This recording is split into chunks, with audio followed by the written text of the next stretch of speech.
কূটনৈতিক দাবার বোর্ডে এক নতুন চাল দিল দিল্লি। বাংলাদেশে ভারতের নতুন হাই কমিশনার দীনেশ ত্রিবেদীকে দেওয়া হয়েছে খোদ মন্ত্রীর সমমর্যাদা। আর এই একটি ঘোষণাই যেন ঢাকা দিল্লির কূটনৈতিক সম্পর্কে তুলল এক তুমুল ঝড়।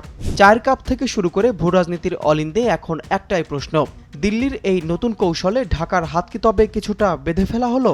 কোনো সংকটের মেঘ জমলে বাংলাদেশ কি আর আগের মতো সহজেই তলব করতে পারবে না দিল্লির দূতকে? নাকি দিল্লির এই পদক্ষেপ ঘিরে তৈরি হয়েছে এমন এক ধারণা যা বাস্তবের চেয়ে অনেক বেশি বড় করে দেখা হচ্ছে? কূটনৈতিক চাপের সবচেয়ে দৃশ্যমান হাতিয়ার হাই কমিশনারকে তলব। বহু বছর ধরে দ্বিপাক্ষিক সম্পর্কের উত্তেজনাপূর্ণ মুহূর্তে এই পথ ব্যবহার করছে বিভিন্ন দেশ, বাংলাদেশও করেছে। গত এক বছরে বিভিন্ন ইস্যুতে ভারতীয় প্রতিনিধিকে একাধিকবার ডেকে নিজেদের অবস্থান জানিয়েছে পররাষ্ট্র মন্ত্রণালয়।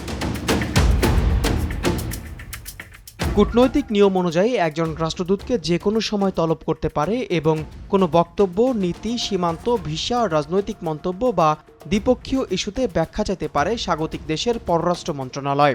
এটা আন্তর্জাতিক কূটনীতির স্বাভাবিক প্রক্রিয়া। রাষ্ট্রদূতের ব্যক্তিগত মর্যাদা বা নিজ দেশের মন্ত্রিসভার সমমর্যাদা সাধারণত এই ক্ষমতা বাতিল করে না। ভারতীয় নথি অনুযায়ী দীনেশ ত্রিবেদীর এই মর্যাদা মূলত প্রোটোকল সংক্রান্ত। ভারতের টেবিল অব প্রেসিডেন্টস হল রাষ্ট্রীয় অনুষ্ঠানে কে কোথায় বসবেন, কার অগ্রাধিকার কত হবে এবং কোন পর্যায়ের প্রোটোকল পাবেন তার সরকারি তালিকা।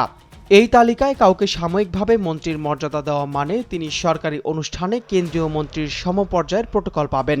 তবে এতে তার সাংবিধানিক ক্ষমতা বা প্রশাসনিক কর্তৃত্ব বৃদ্ধি পায় না,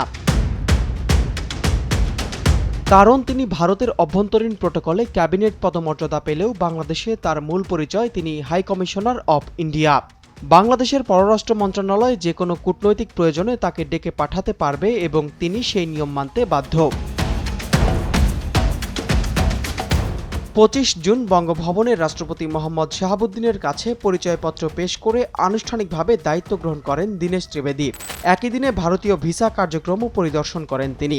তার এই দায়িত্ব গ্রহণের পরপরই ভারতীয় সংবাদ মাধ্যম Times of India, business standard, economic Times এবং পিটিআই এই সিদ্ধান্তকে বাংলাদেশের সঙ্গে সম্পর্কের ক্ষেত্রে নয়াদিল্লির বিশেষ গুরুত্বের প্রতীক হিসাবে বর্ণনা করেছে।